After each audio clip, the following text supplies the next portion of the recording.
Self assessment. तो ये जो टॉपिक है सेल्फ असेसमेंट, ये हमारा इनकम टैक्स का एक चैप्टर है, असेसमेंट प्रोसीजर, उस चैप्टर का टॉपिक है। यहाँ पर सेल्फ असेसमेंट वर्ड लिखा गया है, इसका मतलब क्या है? सबसे पहले असेसमेंट वर्ड को देखो, असेसमेंट क्या होती है।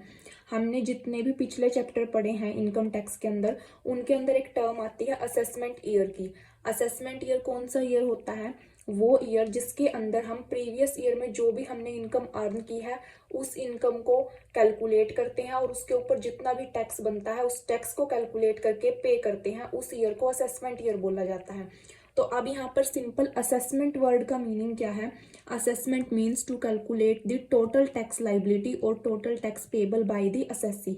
असेसमेंट एक तरीके की प्रोसेस है। किस चीज़ की प्रोसेस? किसी भी असेसी की टोटल टैक्स लाइबिलिटी को कैलकुलेट करने की। मतलब एक असेसी को जितना भी टैक्स पे करना है उसको कैलकुलेट करने को ही असेसमेंट बोला जाता है। अब जो ये असेसमेंट होती है ये अलग अलग टाइप की हो सकती है। एक होती है self assessment, regular assessment, best judgement assessment, re assessment and faceless assessment. हम इन सबको एक एक करके पढ़ेंगे, ये अलग अलग टाइप की जो असेसमेंट है। अब इसके बाद जो फर्स्ट टाइप है असेसमेंट का ये पढ़ेंगे हम, वो है सेल्फ असेसमेंट। सेल्फ असेसमेंट क्या होती है? जब एक असेसी अपनी टोटल इनकम को खुद कैलकुलेट करता है, खुद उसके ऊपर जो टैक्स लाइबिलिटी बनती है उसे कैलकुलेट करता है, देन अपने टैक्स को डिपॉजिट करवाता है विद इंटरेस्ट। अगर कोई इंटरेस्ट बनता है तो, अगर इंटरेस्ट बनता है तो इंटरेस्ट भी आएगा, अदरवाइज वो अपनी टोटल टैक्स लाइबिलिटी को ही डिपॉजिट करेगा। तो इस पूरी प्रोसेस को सेल्फ असेसमेंट बोला जाता है, जब असेसी खुद से सारी चीज़ों को कैलकुलेट करता है और डिपॉजिट करवाता है। अब इसके बाद है कि अगर ये सब जो भी रिटर्न उसने फाइल किया इसके बेस पर कोई भी आइटम एडजस्ट करने के बाद फिर भी उसे लगता है कि कोई ना कोई आइटम ऐसी रह गई है जिसके ऊपर उसकी टैक्स लाइबिलिटी बनती है, तो वो इसे सेल्फ असेसमेंट के बेस पर ही चालान के साथ उसे दोबारा से फाइल कर सकता है, रिटर्न फाइल करने से पहले। तो वो कौन कौन सी आइटम है? जैसे कि हम टीडीएस करते हैं, टीडीएस हो गया, टीसीएस हो गया, tax deduction at source and tax collection at source, tax pay in advance, tax relief under section 89, double taxation relief हो सकता है, टैक्स क्रेडिट। तो इनके सेक्शन दिए गए हैं, ये आपको लर्न करने पड़ेंगे। अब इसके बाद आता है प्रूफ ऑफ पेमेंट। अब किस चीज़ का प्रूफ देगा वो? पेमेंट का प्रूफ। जो भी असेसी ने अपनी सेल्फ असेसमेंट के बेस पर टैक्स पे किया है, चाहे उसने टीडीएस का, टीसीएस का, टैक्स पेड इन एडवांस का या फिर टैक्सेशन रिलीफ लिया है, तो इन सब के थ्रू अगर उसने कोई भी पेमेंट की है टैक्स की और सेल्फ असेसमेंट के बेस पर की है, तो जब वो अपना रिटर्न फाइल करेगा, रिटर्न तो उसे फाइल करना होगा, तो जब वो अपना रिटर्न फाइल करेगा उस रिटर्न के अंदर वो इन सब की इंफॉर्मेशन देगा और अपने प्रूफ देगा कि उसने पहले से ही टैक्स को पे कर दिया है। और अगर उसने कोई इंटरेस्ट पे किया है तो इसकी भी उसे इंफॉर्मेशन देनी होगी। लेकिन अगर कोई डिले किया गया पेमेंट में या फिर any instalment of advance tax में या फिर कोई इंटरेस्ट बनता था उसके ऊपर उसे डिपॉजिट करवाने में, तो उसे डिफॉल्टी माना जाएगा इस केस में और उसे इंटरेस्ट की अमाउंट जो भी बनती होगी वो चालान के साथ उसे फाइल करनी होगी। अब इसके बाद आता है डिफॉल्ट इन पेमेंट। अगर कोई असेसी फेल हो जाता है अपने होल और एनी पार्ट ऑफ टैक्स और इंटरेस्ट और बोथ, अगर अपने टैक्स को, इंटरेस्ट को या फिर दोनों चीज़ों को फाइल करने में, तो उसे माना जाएगा असेसी इन डिफॉल्ट, क्योंकि उसने क्या किया? अपने टैक्स की या फिर इंटरेस्ट की या फिर दोनों चीज़ों की अभी तक पेमेंट नहीं की, वो अभी तक अनपेड है, तो उसके ऊपर प्रोविजंस लागू हो जाएंगे एक्ट के और उसे असेसी इन डिफॉल्ट माना जाएगा। इसके बाद अब आपको ये चार्ट दिया गया है, इसके थ्रू क्या देखेंगे हम कि सेल्फ असेसमेंट टैक्स को कैसे कैलकुलेट किया जाता है। सबसे पहले असेसी अपनी टोटल इनकम को कैलकुलेट करेगा।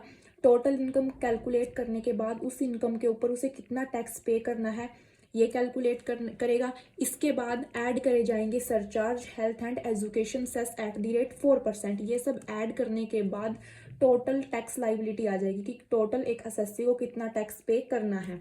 अब जब उसकी टोटल टैक्स लाइबिलिटी आ गई, टैक्स पेबल की अमाउंट आ गई, इसमें से लेस करना होगा।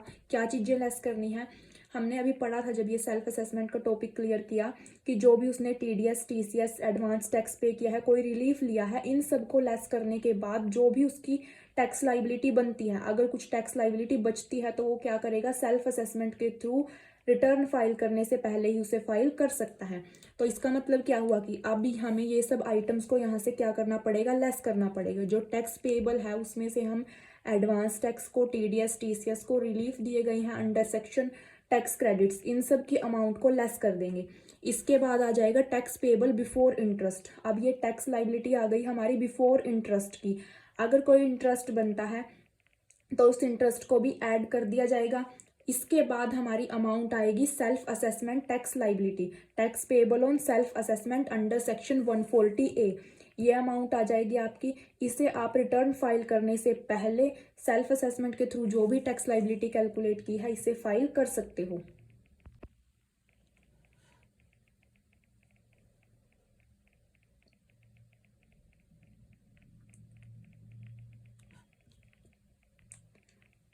अब इसके बाद है इफेक्ट ऑफ पेमेंट, मतलब कि अगर आप सेल्फ असेसमेंट के थ्रू टैक्स पे करते हो तो उसका क्या इफेक्ट होगा। अगर टैक्स पे किया गया है अंडर सेक्शन 140A, मतलब सेल्फ असेसमेंट के through, shall be deemed to have been paid toward assessment under section 143, 144, 153A when such assessment is made. अगर आपने 140A सेक्शन के थ्रू टैक्स पे किया है तो ये मान लिया जाएगा कि वो पे किया गया है under section 143, 144 and 153A। Where there is shortfall in payment under section 140A, अगर 140A सेक्शन के अंडर पेमेंट में कोई शॉर्टफॉल हुई है तो उस अमाउंट को कैसे एडजस्ट किया जाएगा। सबसे पहले फीस पेबल के थ्रू, फिर बैलेंस जो होगा उसे एडजस्ट कर दिया जाएगा इंटरेस्ट पेबल के through and thereafter tax payable के थ्रू।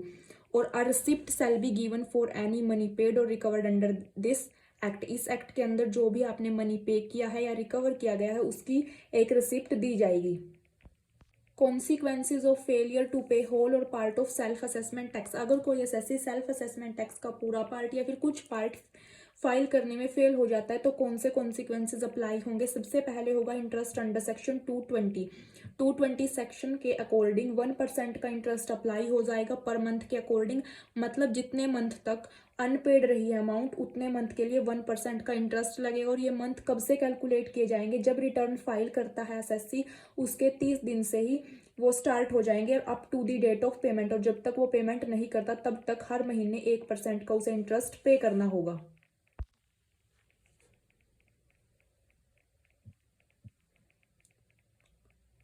अब इसके बाद इंटरेस्ट की एक्सेप्शन दी गई है कि जो सेक्शन 220 के अकॉर्डिंग हमारा 1% का इंटरेस्ट लगता था पर मंथ के हिसाब से, उसकी एक्सेप्शन क्या है कि एक एसएससी के ऊपर कोई भी इंटरेस्ट नहीं लग सकता अगर कोई वो वैलिड रीजन दे सकता है और अगर वो असेसिंग ऑफिसर को सेटिस्फाई कर देता है कि वो डिफॉल्टी था किसी गुड रीजन की वजह से या फिर सफिशिएंट रीजन की वजह से, तो यहाँ पर उसे कोई भी इंटरेस्ट देना नहीं पड़ सकता, लेकिन असेसिंग ऑफिसर का सेटिस्फाई होना जरूरी है।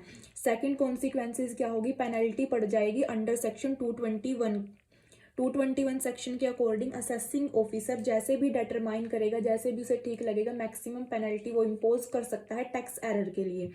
थर्ड कॉन्सिक्वेंसेज होगा असेसी इन डिफॉल्ट, अगर कोई एसएससी फेल हो जाता है पूरी अमाउंट या फिर कुछ अमाउंट टैक्स की पे करने में, interest and fees in accordance with section 140A, तो उसे एसएससी इन डिफॉल्ट माना जाएगा और उसके ऊपर एक्ट के प्रोविजन अप्लाई हो जाएंगे।